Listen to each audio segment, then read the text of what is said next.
நான் என் பேரு கலா பெத்தாச்சி. அடையார்ல இருக்கிறேன். எங்க ஓகே. ஊரு வந்து செட்டிநாடு. உங்க நேட்டிவ் நாட்டுக்கோட்டை நகரத்தார். Okay, okay. எங்க சொந்த ஊர் வந்து செட்டிநாடுல, காரைக்குடி பக்கத்துல லக்ஷ்மிபுரம்னு. நீங்க இதுக்கு முன்னாடி எலக்ஷன்ல கான்டெஸ்ட் இல்ல, பண்ணிருக்கீங்களா? இதுவரைக்கும் இல்ல. இதுதான் இதுதான் ஃபர்ஸ்ட் டைம். முதல் முறை.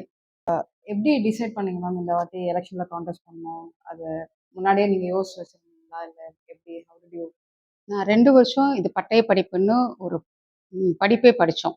அது 5ஆம் தமிழர் சங்கம். அவங்க கண்டக்ட் பண்ண அந்த கோர்ஸு. ஓகே. 2 வருஷத்துல வாரத்துல மாசத்துக்கு ஒரு சனி, ஞாயிறு வந்துரும். 2வது சனி, ஞாயிறு. நம்ம வரலாறு, தமிழ்ல இருந்து தான் எல்லாமே ஆரம்பிச்சது. நம்ம கடவுளர்கள், சித்தர்கள் எல்லாம் விஞ்ஞானிகள். அவங்க கடவுள்னு நம்ம எப்படி அத பிரிச்சு மாத்தி எழுதிட்ட இதெல்லாம் வந்து எங்களுக்கு சொல்லிக் குடுத்தாங்க.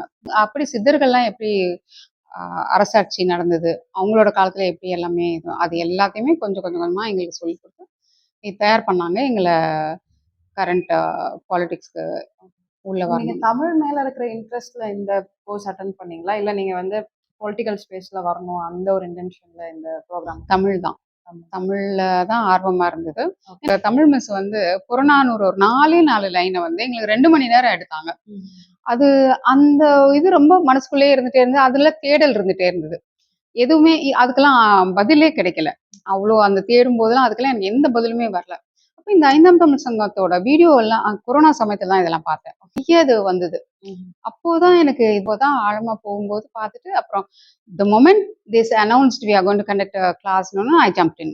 அப்பதான் போய் கிளாஸ்ல ஜாயின் பண்ணிட்டு நான் படிக்க ஆரம்பிச்சேன். 2 வருஷம் படிச்சுட்டு எங்களை தயார் பண்ணாங்க.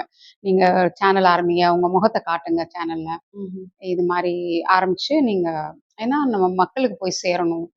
நம்ம மக்களுக்கு அறம் சார்ந்த அரசியலை கொடுக்கணும், ஆன்மீக அரசியலை கொடுக்கணும். எப்படி கல்வி இருக்கணும், கல்வியும் மருத்துவம் இதுக்கே நம்ம 40% கல்விக்கு 40%, மருத்துவத்துக்கு 40% நமக்கு நம்மளோட சம்பாத்தியம் போயிடுது. அப்படி போகும்போது அதுல மிச்சம் இருக்கிற இந்த 20% தான் சர்வை பண்றோம். அந்த 20% நமக்கு ஓசின்னு சொல்லி எல்லாரும் கொடுத்துறாங்க. ஆனா அந்த 40 மருத்துவத்தையும் கல்வியும் இலவசம்னு சொல்லக்கூடாது. அந்த காலத்துல குருகுலம்னு வச்சு அப்படி எல்லாருக்கும் எல்லாமே நடந்தது. அந்த மாதிரி நம்ம நடத்தணும் அப்படின்றத அவங்க சொல்லிக் கொடுக்கும்போது இதுதான் வாழ்க்கை, இப்படிதான் இருக்கணும்.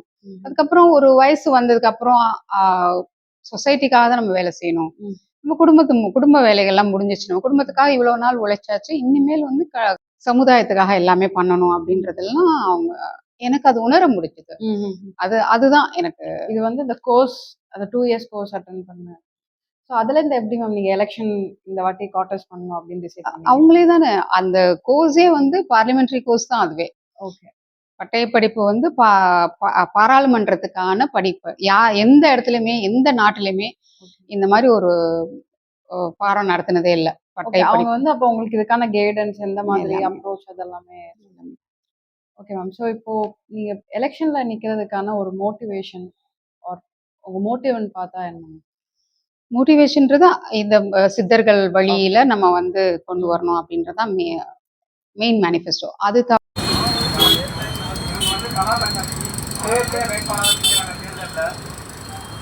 பல கட்சிகளுக்கு ஓட்டு போட்டுருக்கீங்க, பல தடவை ஏமாற்றம் தான் நடந்திருக்கோம். இந்த ஒரு முறை இந்த சுயேட்சை வேட்பாளருக்கு ஓட்டு போட்டு பாருங்க. இவங்க இதே தொகுதியில பிறந்து வளர்ந்தவங்க. நாளைக்கு இந்த தொகுதியில் இருக்கிற எல்லா பிரச்சனைகளுமே இவங்களுக்கு தெரியும். ஸோ நீங்கள் சுயேட்சை வேட்பாளர் தேர்ந்தெடுக்கிறதுனால இவங்களை எப்போ வேணாலும் நீங்கள் கான்டாக்ட் பண்ணி இவங்ககிட்ட நீங்கள் உங்க பிரச்சனைகளை சொல்லலாம். இல்லை கொடுத்த வாக்குறுதியை காப்பாற்றணும்னா இவங்க வீடு தேடி போய் கேட்கலாம்.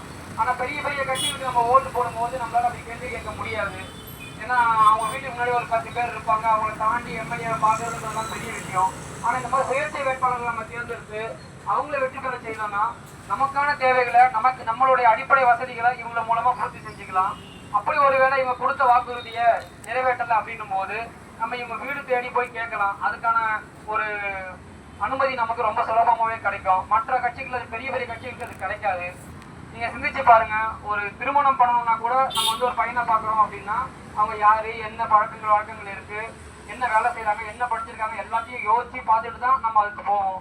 ஆனா ஒரு நாட்டையே 5 வருஷம் ஒருத்தர் கொடுக்குறோம் அப்படின்னாக்கா வெறுமனே சின்னத்தை மட்டும் வச்சு நம்ம ஓட்டு போடக்கூடாது. நம்ம தொகுதியோட வேட்பாளர் யாரு, அவங்க என்ன படிச்சிருக்காங்க, என்ன கொள்கையை கொண்டு வராங்க, அந்த கொள்கையை வந்து சாத்தியமானதா சாத்தியமாற்றதா, இது எல்லாத்தையும் நம்ம அலசி பார்த்து தான் நம்ம இந்த தொகுதியை அவங்க கிட்ட கொடுக்கணும். இப்போ இவங்களோட கொள்கை பார்த்தீங்கன்னா ரொம்ப சிம்பிளான கொள்கை தான், ஆனால் அதே சமயம் ரொம்ப அடிப்படை தேவையான கொள்கை. இன்னும் சொல்ல போனா இத்தனை வருஷமா இந்த கட்சியில எல்லாம் செய்யாத கொள்கைகள் தான். நம்ம எல்லாருமே கேன் வாட்டர் வாங்கிட்டு இருப்போம் எல்லார் வீட்லயுமே. என்னைக்காவது யோசிச்சிருக்கோமா நமக்கு வந்து குடிநீர்ன்றது ரொம்ப அவசியமான ரொம்ப அடிப்படை தேவையான ஒண்ணு. அதை வந்து இது வரைக்கும் ஆண்ட கட்சிகள் யாருமே கொடுக்கல. ஆனா இவங்க வெற்றி பெற்றாங்கன்னா வேளச்சேரி தொகுதியில ஒவ்வொரு வீட்டுக்கும் மெட்ரோ வாட்டர் கனெக்ஷன் கண்டிப்பா கொடுக்குறேன்னு சொல்றாங்க.